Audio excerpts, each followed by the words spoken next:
Assembly میں جو لوگ بیٹھے ہیں اس کو اپنی فیملی، اپنی بیویاں، اپنے بچے MNA تصور نہیں کرتے. وہ شکست خوردہ ہے. عوام نے ان کو منتخب نہیں کیا اور اس کو جو حکم ملتا ہے وہ عوام کے مفاد میں نہیں ملتا، وہ مخصوص لوگوں کی مفاد کے لیے قانون سازی ہوتی ہے کہ ان کو اس کو پتا ہے کہ ووٹ کی ہمیں ضرورت نہیں ہے. اسمبلی عملاً طور پر ایک فاشسٹ اسمبلی بن گئی ہے. اس میں کوئی عوام کے لیے ریلیف نہیں. ہمارے وقت میں افغانستان کے ساتھ تجارت کاروبار کا ایک بہت بڑا سلسلہ چلا، روزگار بنا، کاروبار شروع ہو گیا. ابھی 40 دن سے افغانستان کے بارڈر پر ہم سمجھتے ہیں کہ یہ ایک نئی سچویشن ڈیولپ ہو رہی ہے اور ہم اپنی حکومت سے بھی مطالبہ کرتے ہیں اور افغانستان کی حکومت سے بھی مطالبہ کرتے ہیں کہ پاکستان اور افغانستان کی عوام آپس میں ایک ہے. اس ملک کو قانون اور آئین کے مطابق چلنا ہے. اس ملک کو ہم نے کسی ضابطے کے تحت چلانا ہے. میں صرف پوچھنا چاہتا ہوں کہ 26ویں آئینی ترمیم اور 27ویں آئینی ترمیم، اس میں ایک شق بتائے، ایک شق جو عوام کے لیے ہو، جس سے مہنگائی میں کوئی ریلیف ملا ہو، کوئی بجلی سستی ہوئی ہو، کوئی گیس اور پیٹرول سستی ہوئی ہو، کوئی اشیاء خوردنوش، کوئی اس میں کوئی سہولت آئی ہو. اگر سہولت آتی ہے تو وہ صرف اشرافیہ کے لیے. اگر کوئی ریلیف ملتا ہے تو ہمارے بڑے بڑے جاگیرداروں کو، کارخانہ کو اور بڑے بڑے سیاستدانوں کو. وجہ یہ کہ اس اسمبلی میں جو لوگ بیٹھے ہیں اس کو اپنی فیملی، اپنی بیویاں، اپنے بچے MNA تصور نہیں کرتے. وہ شکست خوردہ ہے. عوام نے ان کو منتخب نہیں کیا اور اس کو جو حکم ملتا ہے وہ عوام کے مفاد میں نہیں ملتا، وہ مخصوص لوگوں کی مفاد کے لیے قانون سازی ہوتی ہے کہ ان کو اس کو پتا ہے کہ ووٹ کی ہمیں ضرورت نہیں ہے. وہ اسٹیبلشمنٹ کے اس کے پیروکار بنیں گے اور وہ اس کو اسمبلی میں بٹھائیں گے. آپ کے پاس جو آپ کا حق تھا، ووٹ کا حق، کہ آپ اپنے منتخب نمائندے آپ چنیں گے، وہ حق آپ سے چھینا گیا. مجھے بتائیں کہ جب آپ کے MNA MPA کو یہ احساس نہ ہو کہ میں نے اپنے لوگوں کے ساتھ پھر ووٹ مانگنا ہے تو وہ پھر کیا عوام کے مفاد کا کام کریں گے؟ کیونکہ اس کو کوئی احساس نہیں ہے. اس کو پتا ہے کہ جہاں سے وہ منتخب ہوتے ہیں اس کی طرف اس نے جانا ہے. کل رپورٹ آئی ہے IMF کی، IMF کی اپوزیشن نے نہیں، IMF نے یہ بات ایک رپورٹ کی شکل میں دی ہے. ایک رپورٹ میں بتائیے کہ اس وقت پاکستان کی جو انتظامی ڈھانچہ ہے وہ بدترین کرپشن کا شکار ہے اور اس نے پوری وہ وضاحت کے ساتھ بتائیے کیا کیا کرپشن ہو رہی ہے. یعنی آج کوئی اپوزیشن نے یہ رپورٹ نہیں دی ہے، یہ رپورٹ IMF نے دی ہے. اس کی ساری ڈیٹیل انشاءاللہ ہم کل اس کی پریس کانفرنس میں بتائیں گے.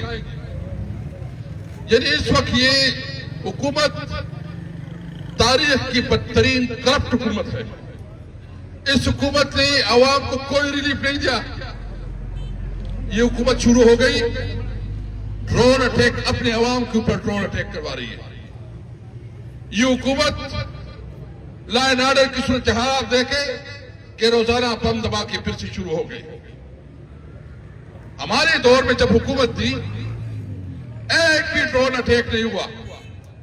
ہمارے وقت میں افغانستان کے ساتھ تجارت کاروبار کا ایک بہت بڑا سلسلہ چلا، روزگار بنا، کاروبار شروع ہو گیا. ابھی 40 دن سے افغانستان کے بارڈر پر ہے. ہم سمجھتے ہیں کہ یہ ایک نئی سچویشن ڈیولپ ہو رہی ہے اور ہم اپنی حکومت سے بھی مطالبہ کرتے ہیں اور افغانستان کی حکومت سے بھی مطالبہ کرتے ہیں کہ پاکستان اور افغانستان کی عوام آپس میں ایک ہے. آپ حکومتوں کے معاملات اگر کوئی ہے تو وہ ڈپلومیسی سے ٹیبل سے مذاکرات سے حل کرے. ہم کسی صورت میں جنگ نہیں چاہتے, ہم امن چاہتے ہیں, ہم روزگار چاہتے ہیں, ہم کاروبار چاہتے ہیں. یہاں بے روزگاری بڑھ رہی ہے, یہاں مہنگائی بڑھ گئی ہے, اس لیے تو ہمارا مطالبہ ہے کہ افغانستان کے حوالے سے معذرت سے میرا گلا خراب ہے. آج کا جو یوم سیاہ ہے یہ بنیادی طور پر ہم نے اس لیے منایا کہ پاکستان عملی طور پر بادشاہت کی طرف چلا گیا. پارلیمنٹ براہ نام ہے, پارلیمنٹ کے اندر اگر ہم تقریریں کرتے بھی ہیں تو وہ سینسر ہوتی ہے. یہ پہلے کبھی ہوا نہیں کہ پارلیمنٹ کی تقریریں بھی سینسر ہوتی ہے, یا پارلیمنٹ کی جب جیسے بھی اپوزیشن کا تقریر شروع ہو جاتی ہے وہ آف لائن ہو جاتا ہے, وہ ٹی وی پہ نہیں دکھایا جاتا ہے, جبکہ حکومتی نمائندے گھنٹوں تقریر کریں تو لائیو چل جاتا ہے. ہماری تقریر پہلے ایک طریقہ یہ ہوتا تھا کہ وہاں اگر آپ کان سے بھی تو وہ بھی ریکارڈ کا حصہ بن جاتا ہے. اب اسمبلی میں جو بھی تھوڑا بہت آگے پیچھے بات ہو جائے اس کی مرضی کے خلاف ہو تو وہ جو ہے نا ریکارڈ کا حصہ بھی نہیں بن. اسمبلی عملی طور پر ایک فاشسٹ اسمبلی بن گئی ہے, اس میں کوئی عوام کے لیے ریلیف نہیں ہے. تو اس سے ہم نے فیصلہ کیا ہے کہ ہم اس حکومت کو جو کہ زور اور ظلم کی بنیاد پر یہ نظام چلا رہے ہیں, زور اور ظلم کی بنیاد پہ ہم نے پیپل پارٹی کا سوچا تھا کہ پیپل پارٹی شاید 1973 آئین کے اوپر یہ ڈاکہ ڈال رہے ہیں, 1973 آئین کا خاتمہ کر رہے ہیں. شاید پیپل پارٹی کے اندر اپنے پٹوں کا کوئی جراثیم موجود ہو کہ کیونکہ پٹوں نے یہ بہت بڑا تحفہ دیا تھا, پیپل پارٹی اٹھ کر ہو جائے. انہوں نے پٹوں کا جو تحفہ تھا, جو پٹوں کی بہت بڑی کنٹریبیوشن تھی, اس 1973 آئین کو خاتمہ کر دیا اور اس کے نواسی نے اس کا خاتمہ کر دیا. آپ نے سنا ہوگا جس طرح نواز شریف یہ ووٹ کو عزت دو کے لیے انہوں نے پوری کمپین چلائی, نعرے لگائے, جلسی جلوس کی, مارچز کی کہ ووٹ کو عزت دو. ابھی آپ وہ نواز شریف کدھر ہے کہ اس کا اپنا بھائی سب سے زیادہ ووٹ کی بے توقیری کر رہی ہے. ان کی اپنی بیٹی مریم وہ شکست خوردہ ہے, اس نے شکست ملی ہے اس کو. شہباز شریف ایک شکست خوردہ آدمی ہے اور نواز شریف نے الیکشن میں 70,000 ووٹ سے ہارے تھے. تو سب سے زیادہ ووٹ کی بے توقیری تو نواز شریف کو فیملی نے کی ہے. سب سے زیادہ بے توقیری تو انہوں نے کی ہے کہ انہوں نے جو گرویاجا تھا اور کہہ دیتا کہ میں نے الیکشن ہارا ہوں تو شاید اس کی عزت بڑھ جاتی. لیکن آج وہ نواز شریف جو کہ اس کی مینڈیٹ ہی نہیں ہے, صرف 17 سیٹ جیتی والا نواز شریف, وہ اس وقت 2/3 میجارٹی تک میں پہنچ گیا ہے اور قانون پہ قانون چینج کر رہے ہیں, آئین میں تبدیلیاں کر رہے ہیں. اور وہ کیا تبدیلیاں ہیں جس کے ساتھ عوام کی کوئی مفاد نہیں, عوام کے مفاد کے خلاف کام کر رہے ہیں. ہم یہاں آج جو یوم سیاہ منا رہے ہیں اس لیے منا رہے ہیں کہ کیا یہ ملک عوام کے مفاد کے مطابق قانون سازی کرے گا یا یہ چند لوگوں کے لیے کرے گا, چند شرفاء کے لیے کرے گا یا اسٹیبلشمنٹ کے لیے کرے گا. آپ کا ووٹ آپ سے چھینا گیا ہے, آپ کے ووٹ کو بے قدر کیا گیا ہے. آپ کے پاس جو رائٹ تھا, جو آئین نے آپ کو حق دیا تھا کہ آپ اپنے نمائندے منتخب کریں گے, وہ حق آپ سے چھینا گیا ہے. کیا اس معاملے میں عمران خان اگر جیل میں ہے, عمران خان اگر اب چاہے تو کل رہا ہو سکتا ہے. عمران خان, ہم سمجھتے ہیں عمران خان کی رہائی, ہم اس وقت 2 سال سے زیادہ ہو گئے عمران خان جیل میں, لیکن عمران خان کی قانون کے مطابق, رولز کے مطابق ابھی اس کا تمام کیسوں میں ضمانت بنتا ہے. عمران خان کے لیے ہم میرٹ چاہتے ہیں, ہم انصاف چاہتے ہیں کہ عمران خان کو انصاف ملے. ہم آپ سے بھیک نہیں مانتے, ہم آپ سے ڈیل نہیں کرنا چاہتے, ہم عمران خان کے لیے انصاف چاہتے ہیں. اب انہوں نے جو جوڈیشری پہ حملہ کیا اور جوڈیشری کو عملی مفلوج کیا، ابھی کون جائے گا عدالت پہ اور انصاف مانگنے کے لیے؟ کیونکہ اس وقت جو عدالتوں کا حال کیا گیا ہے، اس وقت ملک میں عملاً جنگل کا قانون بن گیا. عملاً اس ملک میں اس وقت بنانا ریپبلک ہے یہ ملک. اگر کسی سے ظلم ہوتا ہے تو وہ عدالت ہی جاتا ہے. جب عدالت سے اس کو انصاف نہیں ملے، یعنی جو ابھی سہیل خان نے بات کی کہ عدالتوں کے اوپر لوگ بیٹھے ہوتے ہیں اور وہ اس کو کہتے ہیں کہ اس کو ضمانت دینا ہے کہ نہیں دینا. وہاں سپرنٹینڈنٹ جیل اٹیالہ میں جس طرح رویہ رکھ رہا ہے، ادھر اس کو آرڈر ملتے ہیں کہ کس کو ملانا ہے کس کو نہیں ملانا.